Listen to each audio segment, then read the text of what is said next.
ती चांगुना देवाची निस्सीम भक्त होती. तिनं कधीच बोलणं त्याला काहीच मागितलं नाही. देवाने एका बैराग्याचं रूप घेतलं आणि चांगुनाच्या दारामध्ये उपस्थित झाले.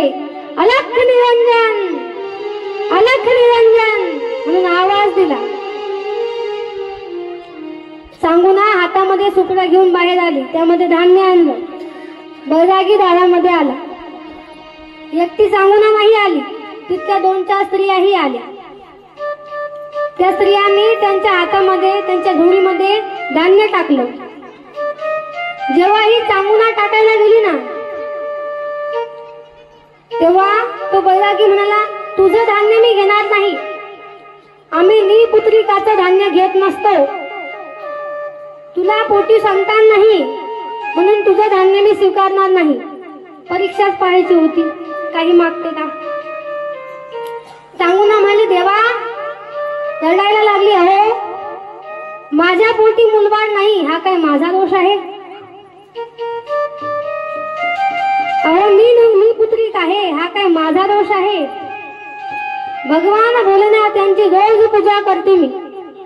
देवाला माझी कदर येत नाही, हा काय माझा दोष आहे का प्रभू.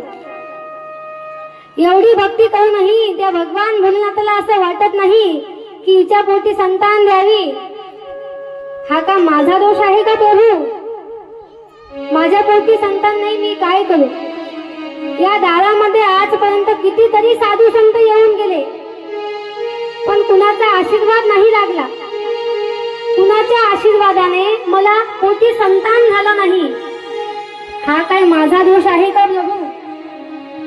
माझ्या पोटी संतान नाही, देवाला माझी दया येत नाही, मी काय करू. तो बैरागी हसला आणि सांगितलं, चांगुना. त्याने आपल्या झोळीमधून एक आंबा काढला. तो आंबा तिच्या हाती प्रसाद म्हणून ठेवला. हा भक्षण कर, तुझ्या पोटी संतान होईल. जेव्हा संतान होईल आम्ही तेव्हाच तुझ्या दारामध्ये येऊ, तेव्हा तुझं धान्य स्वीकारू असं सांगितलं. त्या चांगुनाला फार आनंद झाला. महादेवा, जर असं झालं ना तर मी तुला सोन्याचा मुकुट वाहीन. चांगुना म्हणाली. धन्य झाली ती. तो बैरागी निघून गेला. हातामध्ये ते फळ घेतलं.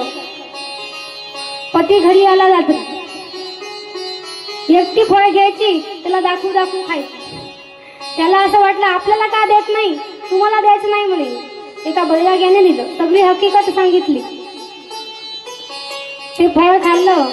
काही दिवसाने त्या चांगुनीला दिवस गेले आणि तिच्या पोटी एक सुंदर असा मुलगा जन्माला आला. एवढा सुंदर होता, एवढा सुंदर होता की भगवान शिवासारखा होता दिसायला. कारण ते त्यांचं फळ होतं ना. त्याचं नाव ठेवलं चिलिया बाळ. आणि त्या चिलिया बाळाची ही कथा आहे. चिलिया बाळ लहानाचा मोठा व्हायला लागला, खेळायला लागला, लपायचा. आई हातामध्ये घास घेऊन त्याला भरवायची. बाळा कुठे गेला चिलिया. कारण एकच संतान होती आणि खूप नवसाने झालेली होती. त्याला खाऊ घालायची, खेळवायची, खूप लाड करायची त्या चिलियाची. आता बाळ झाल्यापासून महादेवाच्या पूजेमध्ये विक्षेप व्हायला लागला. पूजा करायला जायची पण टाइम चुकायचा. कधी कधी बाळ उठायचं, जाणं होत नव्हतं. मंदिरात कधी जायची, कधी जायची नाही. महादेवाच्या पूजेमध्ये विक्षेप व्हायला लागला. एकदा भोलेनाथ त्या मंदिरामध्ये तिची वाट पाहत होते. कधी चांगुना येईल, कधी चांगुनाचं दर्शन होईल. जसं आपण भगवंताची वाट पाहतो तसं भगवंत भक्ताची वाट पाहत असतात. कधी कधी चांगुना येईल. तेवढ्यात तिथे नारद मुनी आले आणि जिथं नारद मुनी आले तिथं कामच झालं. नारद मुनी आणि माता पार्वती दोघे जण आले. प्रभू, इथं बसून कुणाची वाट पाहत आहात. पार्वती माता म्हणाल्या, कुणाची वाट पाहतील.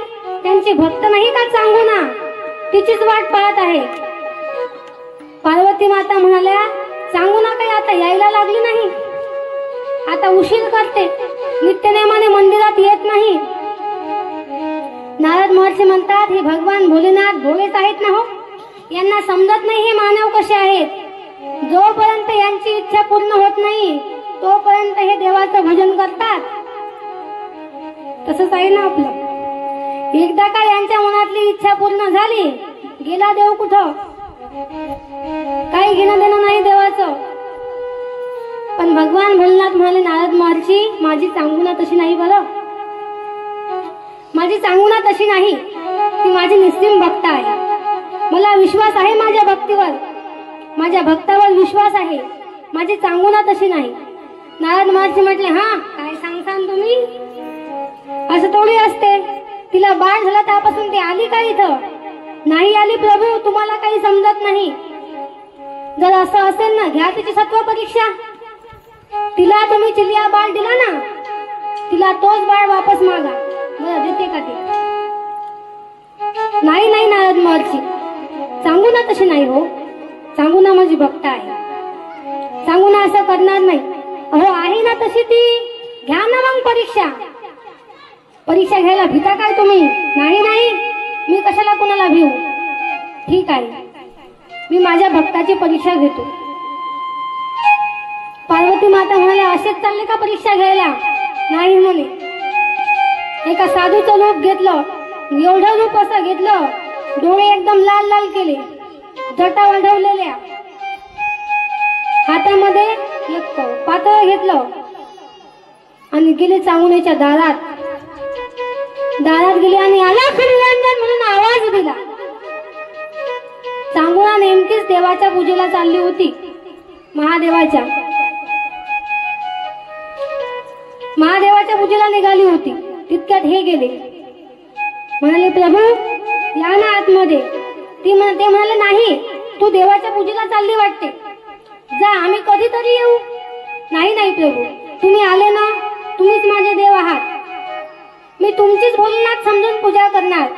ते कोण होते हो, भगवान भोलेनाथच होते. का तुझ्या देवाला राग नाही येणार, नाही प्रभू माझ्या देवाला राग येणार नाही. एवढा विश्वास आहे महादेवावर, हो माझा विश्वास आहे माझ्या देवावर.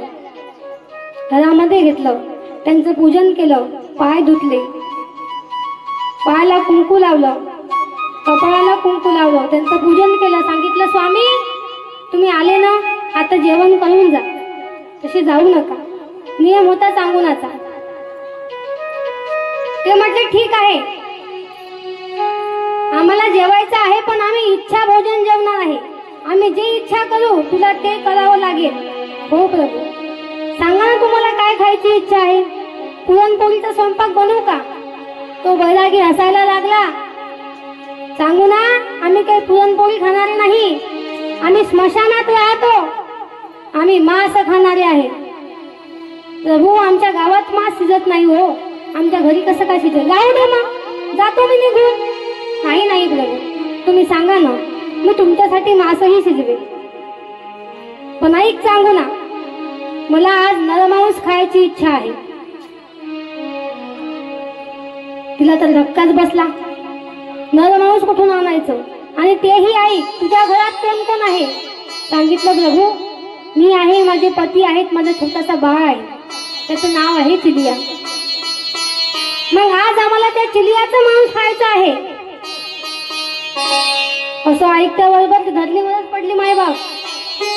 स्वतःच्या मुलाची हत्या करायची, त्याला कापायचं आणि बैराग्याला खाऊ घालायचं. कोणती आई करेल हो, कोणती आई स्वतःच्या मुलाला कापेल.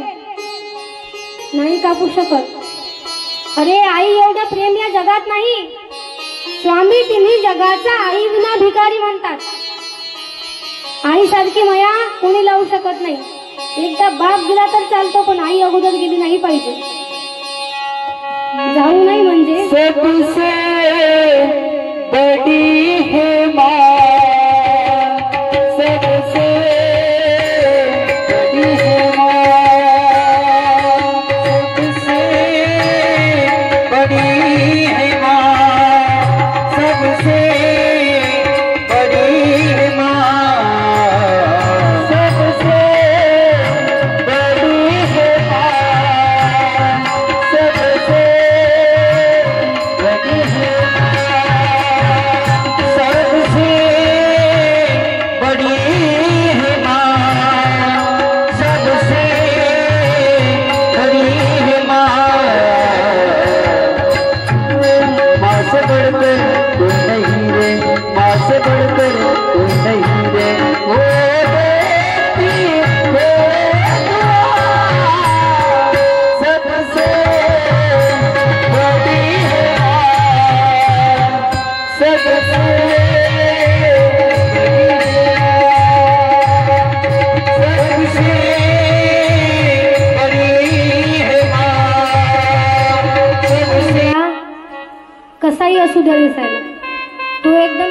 शेंबळार जरी असला विठोबासारखा तरी त्या बाई का म्हणते, बाई माझा राजा किती सुंदर दिसतो म्हणतो ना.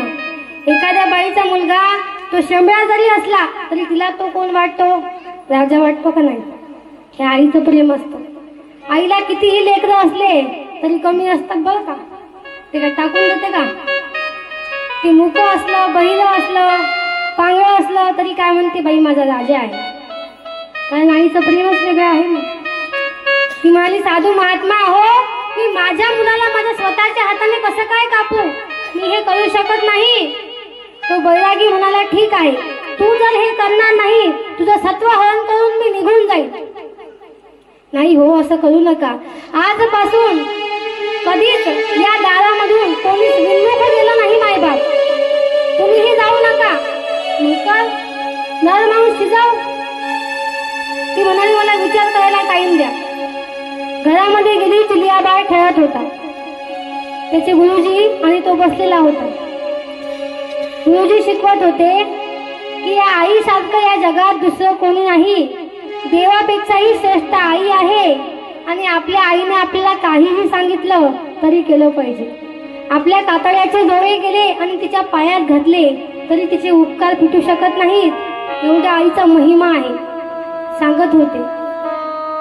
ते ऐकून ढसा रडायला लागली. सांगू ना, एवढ्याशा बाळाला कसं काय कापू, कसं काय करू? बैरागी तिथे आवाज देत होता, सांगू ना, जमत असेल तर सांग, नाहीतर तुझं सत्व हरण करून आम्ही निघून जातो. नाही प्रभू, थांबा. चिलिया बाळाला जवळ घेतलं, तलवार हातामध्ये घेतली.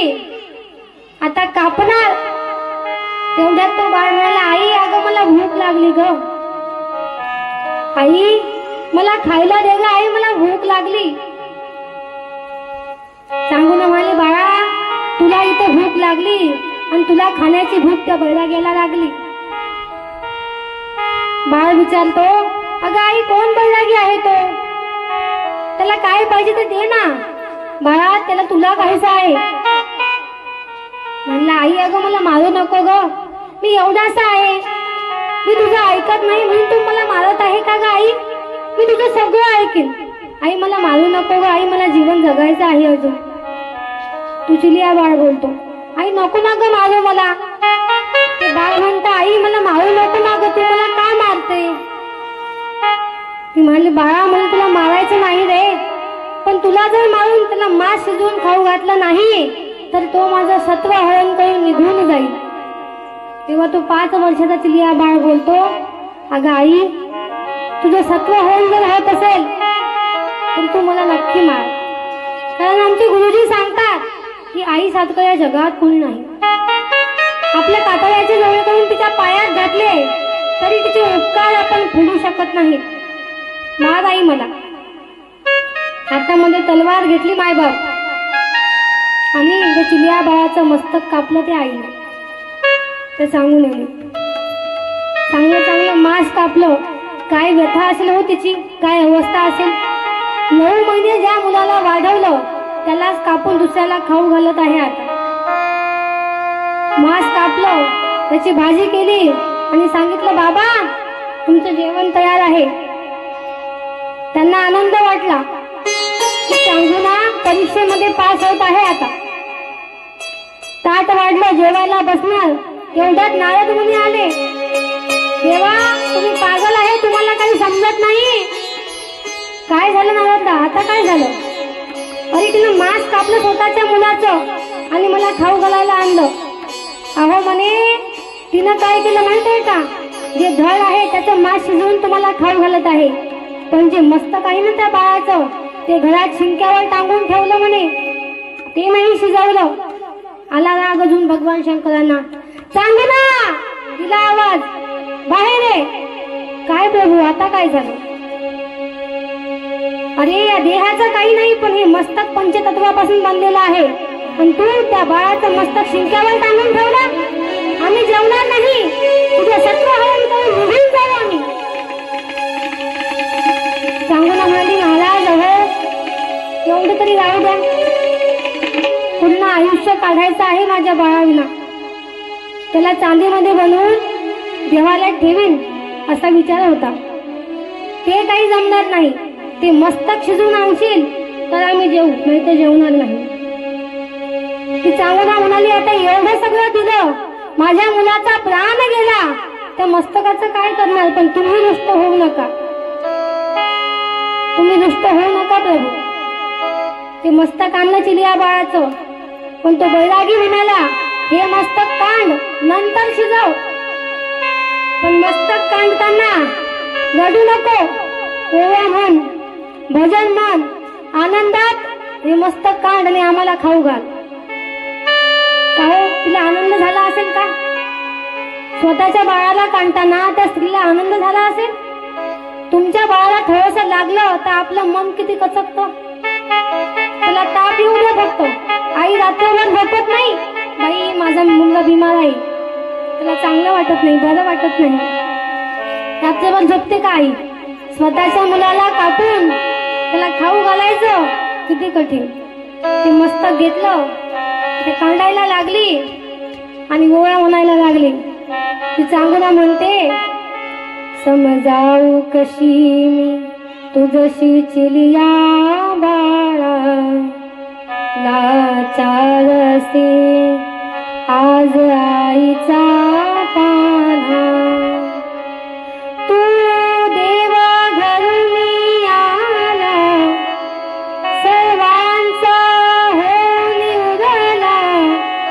तू देवा घरी आला, सर्वांचा होऊन उगला. संपला डाव घडीचा सारा, लाचारसे आज आईचा पाना.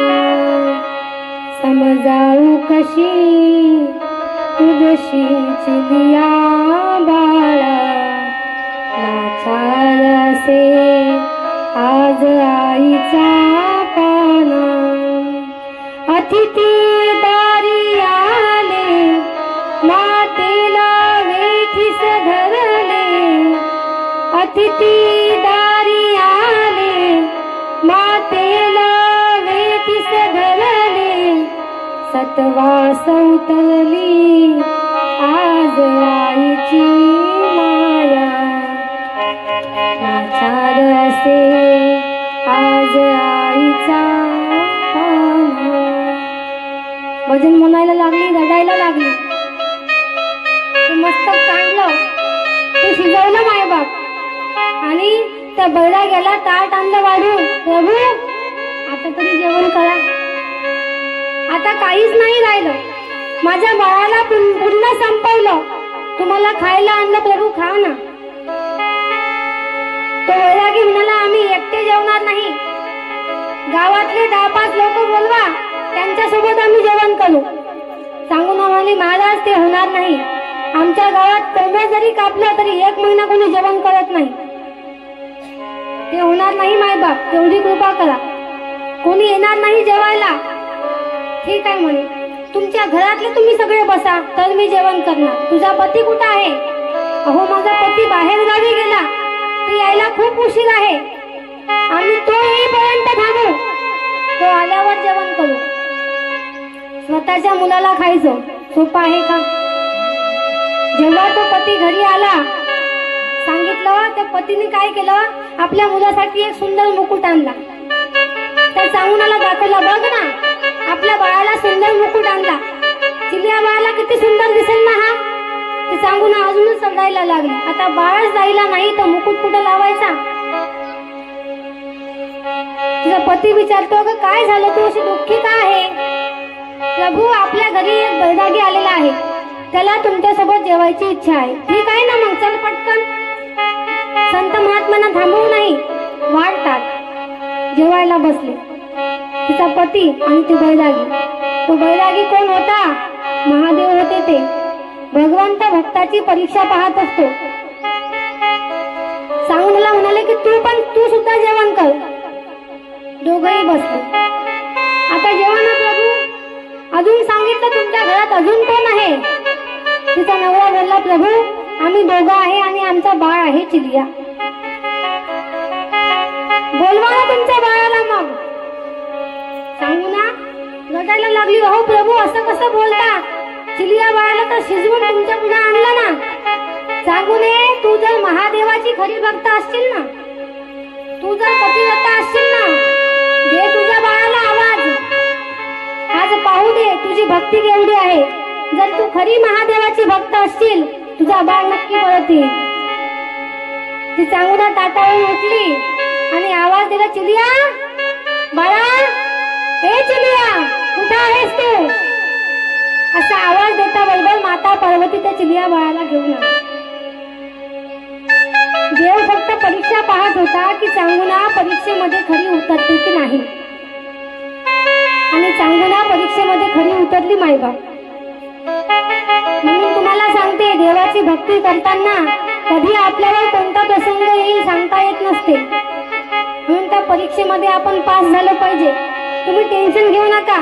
भगवान भोलेनाथ तुमची एवढी परीक्षा नाही पाहते, एवढी नाही पाहत. पण आपल्या दारात जर कोणता अतिथी आला, त्याला जेवू घातलं पाहिजे, देवाची पूजा केली पाहिजे. कधी कधी लोक म्हणतात देवाची भक्ती आपण करतो, मग आमच्या घरात दुःख का आहे? आम्ही सुखी का नाही? आम्हाला का सुख नाही? तर तुम्ही दुःखात आहे म्हणजे देवाची तुमच्यावर कृपा आहे. सुख आहे म्हणजे देवाची कृपा नसते. अशा प्रकारे ते भक्त चांगुना देवाची निस्सीम भक्त होती मायबाप.